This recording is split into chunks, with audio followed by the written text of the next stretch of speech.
سورہ یوسف آیت نمبر 100۔ نحمدہ ونصلی علی رسولہ الکریم، اما بعد، اعوذ باللہ من الشیطان الرجیم، بسم اللہ الرحمن الرحیم۔ ورفع ابویہ علی العرش وخروا لہ سجدا وقال یا ابت ھذا تأویل رؤیای من قبل قد جعلها ربی حقا وقد احسن بی اذ اخرجنی من السجن وجاء بکم من البدو من بعد ان نزغ الشیطان بینی و بین اخوتی ان ربی لطیف لما یشاء انہ هو العلیم الحکیم۔ صدق اللہ العظیم۔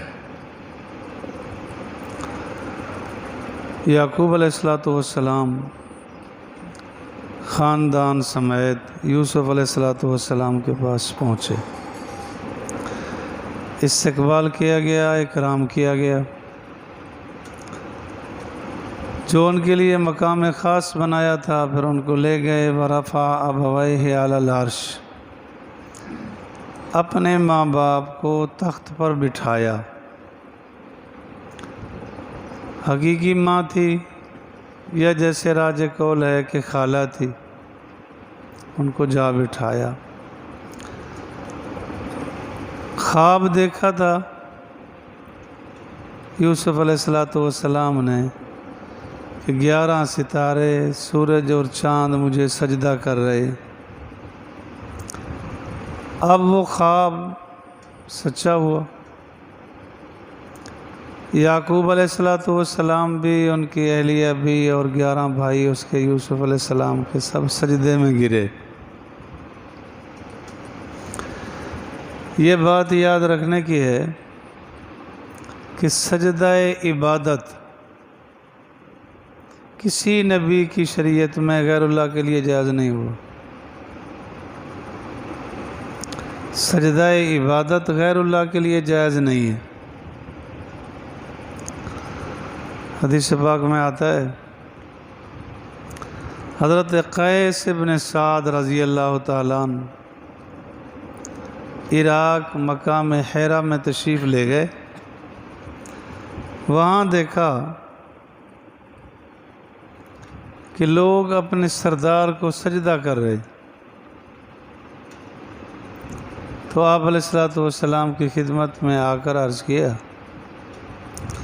کہ جی وہ سردار کو سجدہ کر رہے تھے، جی چاہتا ہے کہ آپ کو سجدہ کیا جائے۔ تو آپ علیہ السلام نے تربیت تو صحابہ کی خوب کر لی، مثال بنا دیا۔ فرمایا کیا خیال ہے کہ اگر میں دنیا سے چلا جاؤں تو میری قبر کو سجدہ کرو گے؟ عرض کیا نہیں۔ تو حضور علیہ السلام نے فرمایا پھر مجھے ویسے بھی نہیں کر سکتے۔ دوسری روایت میں ہے کہ اگر غیر اللہ کے لیے سجدہ جائز ہوتا تو عورت کو حکم دیا جاتا اپنے شوہر کو سجدہ کرے، مگر غیر اللہ کے لیے جائز نہیں ہے۔ تو سجدہ عبادت تو کسی کے لیے جائز نہیں۔ تعظیمی سجدہ پہلے انبیاء کی شریعت میں بجا تھا، جائز تھا۔ جیسے یعقوب علیہ السلام اور ان کے بیٹوں نے سجدہ کیا،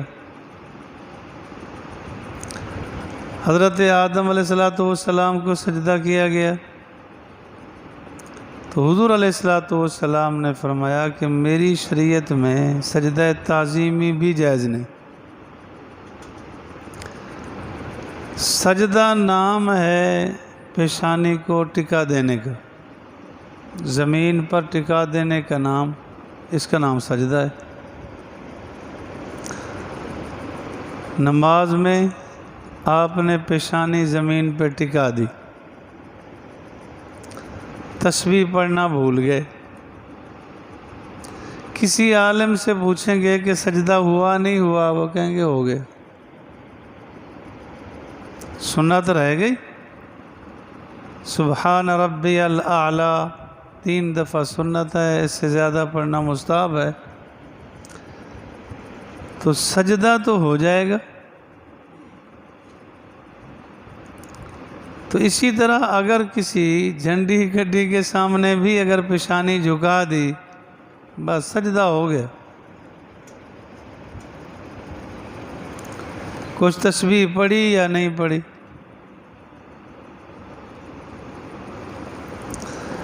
دیکھو شریعت کے اصول ہوتے ہیں، محض عقل سے کام نہیں لیا جاتا۔ ایک صاحب کہہ رہے تھے وہ جی ٹوپی گر جائے تو پھر جھوک کے اٹھا لیتے ہیں، 10 روپے گر جائیں تو جھوک کے اٹھا لیتے ہیں، تو کیا اولیاء اللہ کو سجدہ جائز نہیں؟ 10 روپے بھی ان کی قیمت نہیں؟ لا حول ولا قوة۔ انداز کیا، یہ اس کی ضرورت ہے، عادت ہے، وہ عبادت ہے۔ تو پیشانی جھکانے کا نام سجدہ ہے اور یہ ناجائز ہے۔ کبھی آپ نے غور کیا ہوگا کہ جنازے میں رکوع بھی نہیں، سجدہ بھی نہیں، اس لیے نہیں ہے کہ وہ سامنے میت رکھی ہے کہ کہیں غیر اللہ سے مشابہت نہ ہو جائے۔ رکوع بھی تو آدھا سجدہ ہوتا ہے، تو سجدہ اس کے سامنے جائز نہیں، حالانکہ سجدہ جنازہ عبادت ہے، اس میں منع کیا گیا کہ رکوع سجدہ نہیں ہے۔ تو غیر اللہ کے سامنے یہ پیشانی نہ جھکے۔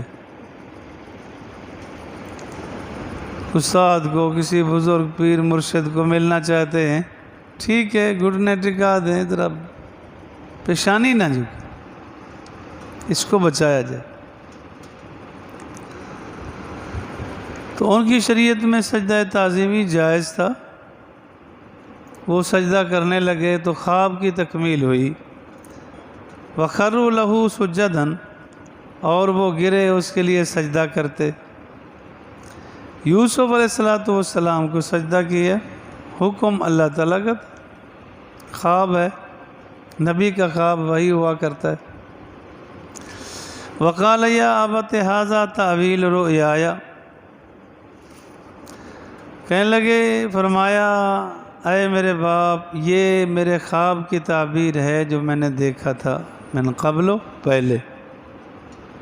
پہلے خواب دیکھا تھا کہ اس طرح چاند ستارے جھک رہے ہیں، یہ میرے بھائی اور یہ وہ خواب ہے۔ خواب کی تعبیر کا بھی ایک اسپیشل خاص ملکہ ہوتا ہے جس کو اللہ عطا کر دے، ہر آدمی کو نہیں پتہ ہوتا، ہونا بھی ایسے چاہیے کہ اگر مزاج نہیں ہے، طبیعت نہیں ہے تو بس ٹھیک۔ ابھی ہم گئے کبیر والا، حضرت جی کے پاس بیٹھے ہوئے تھے تو ایک آدمی آ گیا، کہنے لگا جی میں نے ذرا خواب دیکھا ہے، اس کی تعبیر پوچھتا ہوں۔ کہتا ہے مجھے کوئی مناسبت نہیں ہے، کسی اور سے جا پوچھو۔ تو وہ کہنے لگا کہ یہاں کوئی اور بتانے والا ہو؟ حضرت نے فرمایا مجھے کوئی پتہ نہیں ہے، کوئی اٹھ پٹانگ بتائیں گے، بس جاؤ، اگر اچھا خواب دیکھا ہے تو شکر کرو، برا خواب دیکھا ہے تو بس لا حول پڑھو، جاؤ، مجھے نہیں پتہ اس کو۔ تو جس کو ملکہ نہ ہو وہ نہ بتائے، جس کو کچھ مناسبت ہو تو ٹھیک ہے۔ اور خواب کی تعبیر ہر آدمی نہیں بتاتا ہوتا، اگر بتا دے تو اس کے اثرات بھی الٹے پڑتے۔ تو اللہ نے ان کو بڑا ملکہ عطا کیا تھا خواب کی تعبیر کا۔ وَقَالَ يَا أَبَتِ هَذَا تَأْوِيلُ رُؤْيَايَ مِن قَبْلُ قَدْ جَعَلَهَا رَبِّي حَقًّا، تحقیق بنا دیا میرے رب نے اس کو سچا کر دکھایا کہ جو خواب دیکھا تھا پورا ہو گیا۔ وَقَدْ أَحْسَنَ بِي، مجھ پر احسان کیا، اِذْ أَخْرَجَنِي مِنَ السِّجْنِ، جب مجھے جیل سے نکالا۔ واقعات تو پیش آئے تھے بچپن سے کہ بھائیوں نے مجھے لیا، کیسے مارا، کیسے پیٹا، کیسے کنویں میں ڈالا، کیسے بیچا، اس کا تذکرہ نہیں کیا کہ اس سے بھائیوں کی مزید خفت ہوگی، باپ کو پریشانی ہوگی۔ بعض آپ کو دیکھا جاتا ہے ساری پریشانیاں سنا دیتے، آخر میں کہتے ہیں باقی الحمدللہ خیر ہے۔ کیا خیر ہوتی؟ فلاں کی ٹانگ ٹوٹی، فلاں مر گیا، فلاں کا یہ ہوا، سارے صدمے تو سنا دیے، اور کچھ اس سے معاملہ الٹ ہوتا ہے، مریض تو مرض میں ہے، دوسرا آدمی فوت ہو گیا یا کسی کا بچہ پیدا ہوا فوت ہو گیا، تو اس کو 50 دن جھوٹ بولے جاتے۔ وہ کیوں جی؟ کہتے جی اس کا دل دکھے گا، جو 50 دن جھوٹ بولا اس سے کچھ نہیں ہوگا۔ آپ مسلسل جو جھوٹ بولے جا رہے ہیں، نہیں، جھوٹ نہیں بولنا چاہیے، سب کچھ اللہ کے پاس۔ جھوٹ کیوں بولتے؟ جھوٹ نہیں۔ تو شروع کیا جیل سے، کہ جب مجھے اللہ نے جیل سے نکالا تو اللہ نے بڑا احسان کیا کہ 9 سال یا 11 سال 12 سال 17 سال جتنا عرصہ جیل میں رہے، اللہ نے بڑا احسان کیا کہ جیل سے مجھے نکالا۔ وَجَاءَ بِكُم مِّنَ الْبَدْوِ، اور تم کو دیہات سے لے آئے۔ جتنا انبیاء بھی تشریف لائے نا، شہروں میں تشریف لائے۔ جہاں یعقوب علیہ السلام تھے کنعان میں، وہ بھی شہر تھا لیکن مصر کی نسبت چھوٹا تھا۔ تو مراد یہ ہے کہ دائیں بائیں مضافات میں سارے دیہات تھے، اللہ تم سارے خاندان کو دیہات سے ادھر لے آئے۔ حضور علیہ السلام کا فرمان ہے من سکن البادیۃ فقد جفا، کہ جو دیہات میں رہے گا اس کا دل سخت ہو جائے گا۔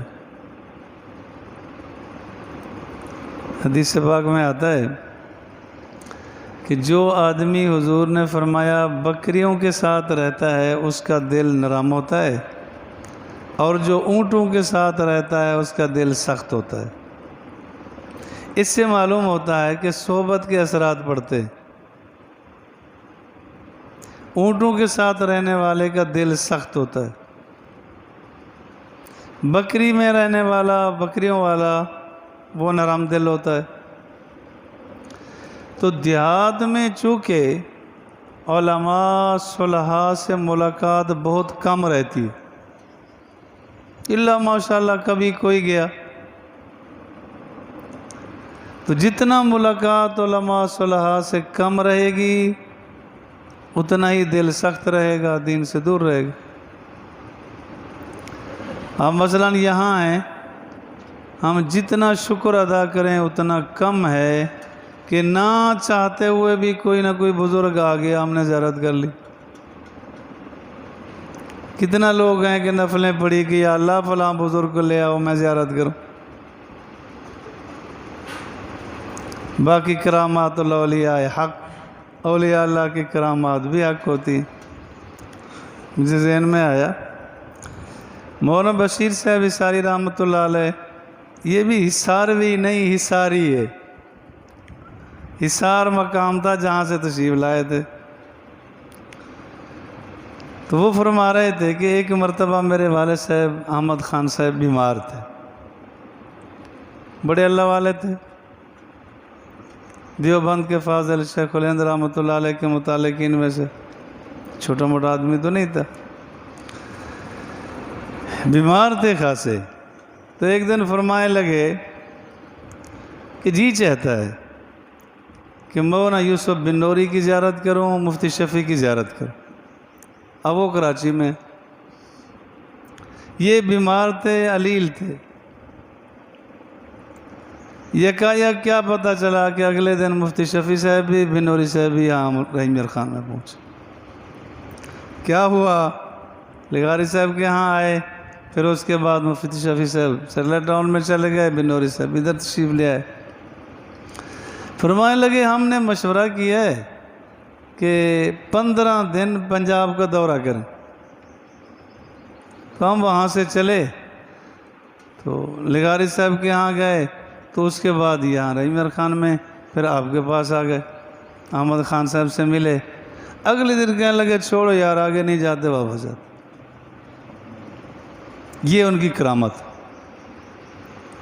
کہ اظہار فرمایا کہ جی چاہتا ہے کہ ان 2 بزرگوں کی میں زیارت کر لوں، اللہ نے ایسا انتظام کیا کہ ان کو وہاں سے سفر کروایا، انہیں زیارت کی، یہاں سے آگے کا پروگرام ملتوی واپس ہو۔ تو ایسا ہوتا ہے، اولیاء اللہ کے کرامات ماننی چاہیے، لیکن وہ کرامات جن کا ذکر قرآن میں ہے، جیسے حضرت مریم کے واقعات، اس کا انکار تو کفر ہے، اور جن کرامات کا ذکر قرآن میں نہیں ہے، حضور نے فرمایا الکرامات حق، کرامت حق ہے، ماننی چاہیے، اگر کوئی نہیں مانتا نہ مانے، اس سے کافر تو نہیں ہوتا۔ ماننے پہ آتے ہیں تو چڑیوں کو مان لیتے، نہیں مانتے تو اولیاء اللہ کی کرامات کو نہیں مانتے۔ قسمت۔ ہاں جی، تو فرمانے لگے اللہ نے مجھ پر بڑا احسان کیا ہے کہ تم کو دیہات سے شہر میں لیا، شہر میں صلحاء، علماء، اولیاء اللہ کی زیارت ہوتی رہتی ہے، ملاقات ہوتی رہتی ہے، دینی تذکرے ہوتے رہتے ہیں، تو انسان کی زندگی بہت بہتر ہو جاتی ہے۔ مولانا خیر محمد صاحب رحمۃ اللہ علیہ جو خیر المدارس کے بانی تھے، ہندوستان سے تشریف لائے تو ایک دیہات میں گئے، یہ حضرت تھانوی رحمۃ اللہ علیہ کے خلفاء میں سے ہیں، تو حضرت تھانوی نے پیغام بھیجا، فرمایا اگر دین کی خدمت کرنا چاہتے ہو تو شہر میں چلے جاؤ، اللہ تعالیٰ موقع فراہم کرے گا۔ دیہات میں تو رہتے رہتے پڑھا ہوا علم بھی جاتا رہتا ہے، آپ نے دیکھا ہوگا دیہات میں انداز کیا ہوتا ہے،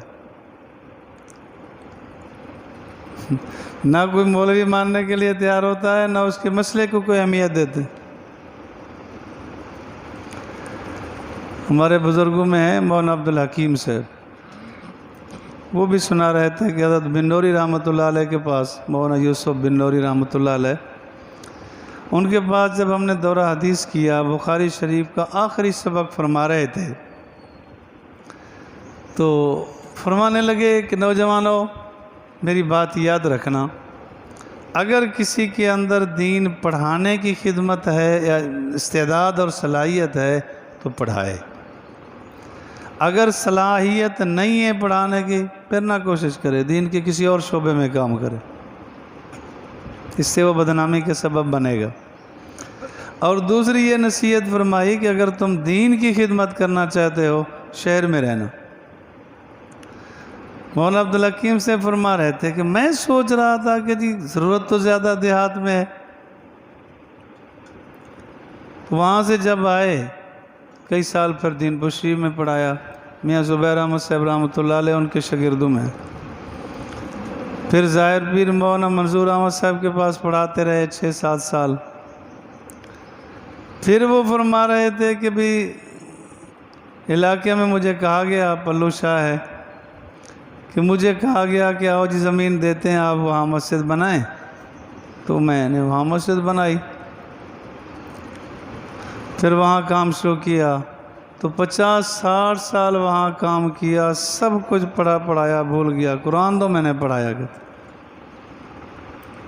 باقی کچھ جیسے دین کی خدمت کرنی چاہیے تھی نہ کر سکے، ویسے خدمت کی ہے تو بس۔